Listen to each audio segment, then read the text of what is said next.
Hey guys, welcome back to my channel. Today I'm going to be doing the end of the year book tag.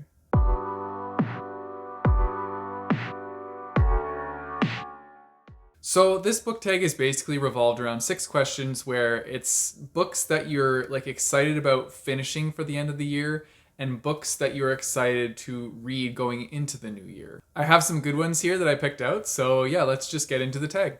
The first question is, are there any books that you started this year that you still need to finish? And for me, it's no, because whenever I start a book, I finish it pretty much no matter what to kind of like keep myself on a schedule. Even if it delays me from going into a TBR, I still have some books that I need to finish from the previous TBR. I will read those as well as the books I put on my TBR. So yeah, like I don't really like leaving books unfinished. I've only done this once, and it was with the book Cloud Atlas, and this was back in university. I remember trying to pick it up while I had a bunch of projects on the go for school, and I just got really distracted trying to get through this book because it is a pretty dense book as well, and so I didn't finish that book. But other than that, I try and finish all my books before I like move on to the next ones. So yeah. Next is, do you have an autumnal book that you can use to transition into the end of the year? So for this one, I chose The Demon King by Cinda Williams Chima. And this is just because this book, it really gives you off those autumnal, I don't even know if I'm saying that word right, autumnal vibes. But it's because there's like, a lot of it is set in a forest, and then like it's set in a city as well, but it goes back and forth. And there's also like those dark themes, which I would attribute to like fall. Yeah, overall, the book just gives like very fall-ish vibes.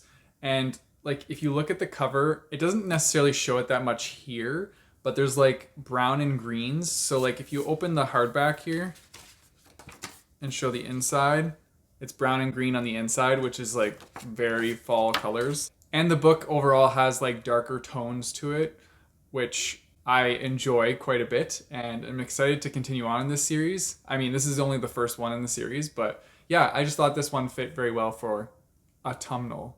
I still don't know if I'm saying that word right. Anyways, next. Is there a new release you're still waiting for?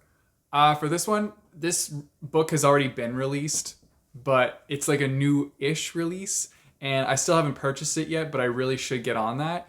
And that is Iron Heart by Nina Varela. That is the second one following Cryer's War, and that book was just fantastic. I read Cryer's War as an arc, and I loved it so much, and I was so excited for Ironheart to come out. And it's been out, I think, since September, and I still haven't purchased it, so that's my bad. That's on me.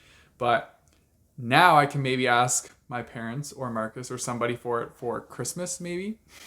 But yeah, that's a book that I am very excited to read. I'm also very excited to read Ready Player 2. That's coming out on November 24th, I believe. I don't know if I'll buy it right away, but I am looking forward to reading it, and I think it's going to be awesome. I'm really excited to see where Ernest Cline goes with this book, considering Ready Player One was just so much fun and so good. So now I'm like really excited to see what he does with that world and what he does with those characters. I don't even know if it's going to be the same characters. I hope so, and I hope we get a continuation on it. I'm really excited to see where he goes with it, honestly. Then we have, what are 3 books that you want to read before the end of the year? So the first one is Gemina, which is on my TBR right now. And I know that as soon as I pick this up, I'm going to fly through it because it's an Illuminae Files book, and the first one was amazing, and I just flew through that one. So yeah, I'm really looking forward to this one, and I would definitely want to finish this before 2020 is over. And then I would say Saga volumes 6 to 9. So I have them all here. And that's just because I've had these on the shelf for a while, and I finished up to volume 5 of Saga and just really liked it. And these are great filler books for like if you need something between 2 books just to enjoy yourself and relax. So I'm jumping into these probably randomly throughout the year until I finish 2020 and finish this series. But yeah, I'm looking forward to these, and they're always so fun. I like the vulgarity of them, which I've said many times before, but it's just always so enjoyable to jump into one of these and get that kind of comic book. It's just they're a good time, honestly. And then the last one is Calamity, which is the conclusion to the Reckoners series. I just really want to finish off this series because I read Firefight pretty recently, and it was really good, and it ended on a very high note, and so now I just want to see how they finish it.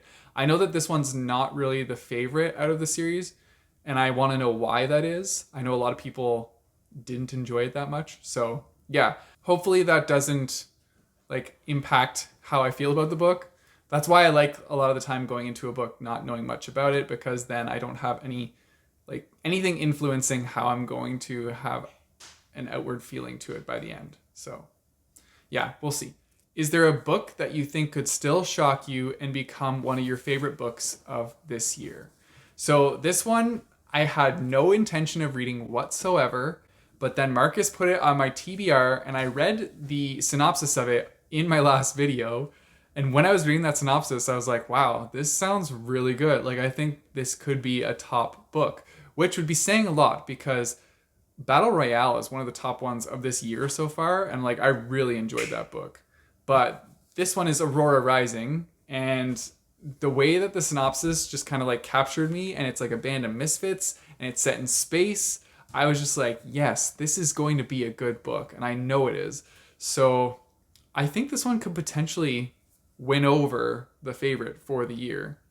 I don't know. Maybe Gemini will do that too, but I don't know. I have a feeling about this one that it's going to be that. So we'll see by the end of November if this is a new favorite. I mean, Aurora Rising is also written by the same authors as the Illuminae Files. So I feel like just them being a combo like writing duo together is what's doing it for me. So yeah, I think it's going to be a good one. And then the last question is, have you already started your reading plans for the year of 2021? No, I have not done that yet. Usually I only plan ahead by 1 month. And since it's November, I've done reading plans for December, but I have not planned anything yet for the year of 2021. Yeah, that's just the way I organize myself, is I try and do it like a little bit ahead, but not too much. Just so that like I can switch up my plans if I want to for the next month. And yeah, and that's the end of the year book tag. Let me know if you agree with any of those choices that I chose for the questions. Let me know what your favorite books are of this year, or if you have any anticipated books that you think are going to take your top favorite place of the year. Let me know.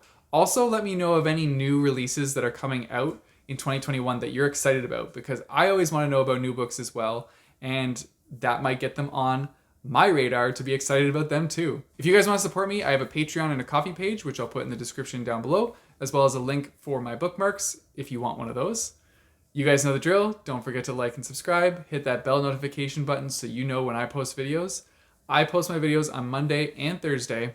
And until next time, keep on reading.